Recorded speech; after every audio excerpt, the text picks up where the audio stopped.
बता दें कि सत्र से पहले बीजेपी विधायक दल की बैठक और सीएम नायब सिंह सैनी की अध्यक्षता में ये बैठक होगी।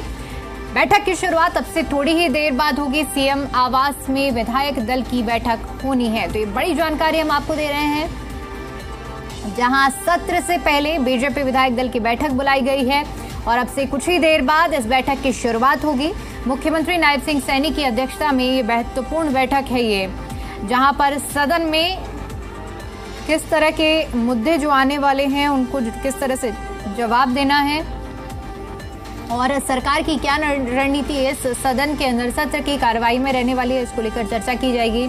और इसी पर ज्यादा अपडेट के साथ जी मीडिया संवाददाता विजय राणा हमारे साथ जुड़ चुके हैं। विजय, बैठक को लेकर क्या जानकारी, कितनी महत्वपूर्ण हो जाती है सदन की शुरुआत से, सत्र की शुरुआत से पहले ये बैठक?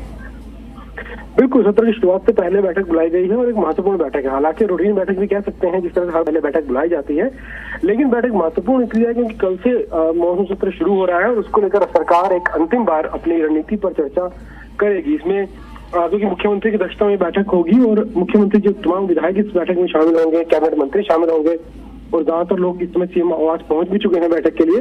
तो उसमें चर्चा सिर्फ ये की जाएगी कि जो सवालों के जवाब देने हैं विपक्ष की ओर से कौन कौन से मुद्दे उठाए जाएंगे और उनके जवाब सरकार की ओर से किस तरह से दिए जाएंगे।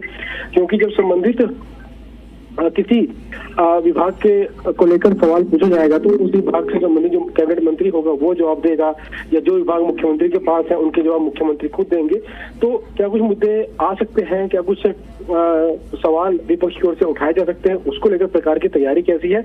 एक ओवरऑल तैयारी के बाद एक फाइनल जो है एक मीटिंग की जा रही है ताकि तैयारियों का एक बार जायजा लिया जा सके, पता किया जा सके और मुख्यमंत्री सारी जानकारी ले सके कि किस तरह की तैयारी है सरकार की और कौन कौन से मुख्य मुद्दे हैं जो सदन में उठाए जाएंगे और उनको लेकर क्या रणनीति सरकार की ओर से बनाई गई है। क्योंकि सरकार की यही कोशिश है कि तैयारी जो है वो पूरी हो और जो भी जवाब दिया जाए कम से कम वो आंकड़ों के आधार पर दिया जाए ताकि एक ठोस रूप से जो है जवाब विपक्ष को दिया जाए, आंकड़ों के साथ दिया जाए। और जो भी, क्योंकि विधानसभा सत्र शुरू होगा तो उसमें जाहिर सी बात है कि अपराध को लेकर विपक्ष जिस तरह से हमलावर रहा है पिछले कुछ दिनों से, बेरोजगारी को लेकर, किसानों के मुद्दे पर, इस तरह के जो अलग अलग मुद्दे हैं, चाहे वो खाद का मुद्दा हो, ऐसे मुद्दे हैं जिन पर विपक्ष हमलावर रहा है सरकार पर। और सरकार को ये बात की जानकारी है कि इन मुद्दों को विपक्ष सदन में उठाने की कोशिश करेगा और इन मुद्दों को लेकर जवाब आंकड़ों के साथ सरकार दे ठोस तरीके से। यही सरकार की कोशिश है और उसको लेकर ये बैठक में एक बार फाइनल हम एक होमवर्क कह सकते हैं जो सरकार की ओर से किया जाएगा। जी बिल्कुल विजय, और जिस तरह से आपने तमाम मुद्दों का जिक्र किया है, लेकिन इस बार का सबसे एक अहम मुद्दा जो विपक्ष जमकर उठाने की तैयारी में है, कानून व्यवस्था। और महत्वपूर्ण ये हो जाता है कि इसको लेकर सरकार क्या रणनीति बनाती है, किस तरह से सदन के अंदर कानून व्यवस्था के मुद्दे पर विपक्ष के जवाब देती है। क्योंकि मुद्दे कई हैं विपक्ष के पास और विपक्ष कहीं पे इस बात का इंतजार जरूर कर रहा था कि जब सत्र होगा तो ये सीधे सवाल जो है सरकार से पूछे जाएंगे, मुख्यमंत्री से पूछे जाएंगे और विपक्ष की पूरी कोशिश रहेगी कि उन मुद्दों को लेकर सरकार को कहीं न कहीं घेरा जाए।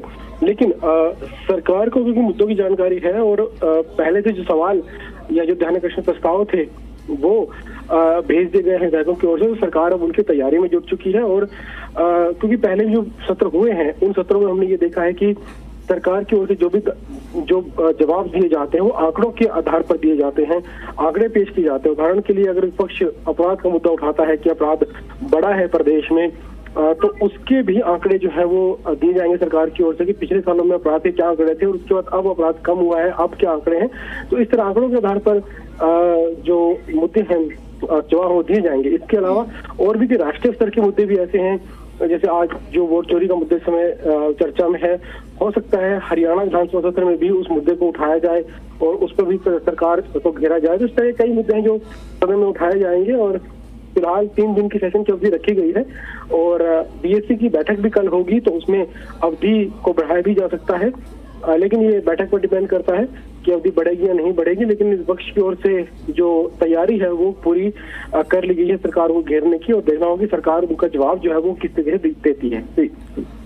बिल्कुल विजय, बहुत शुक्रिया आपका हमारे साथ जुड़ने के लिए और तमाम जानकारी के लिए।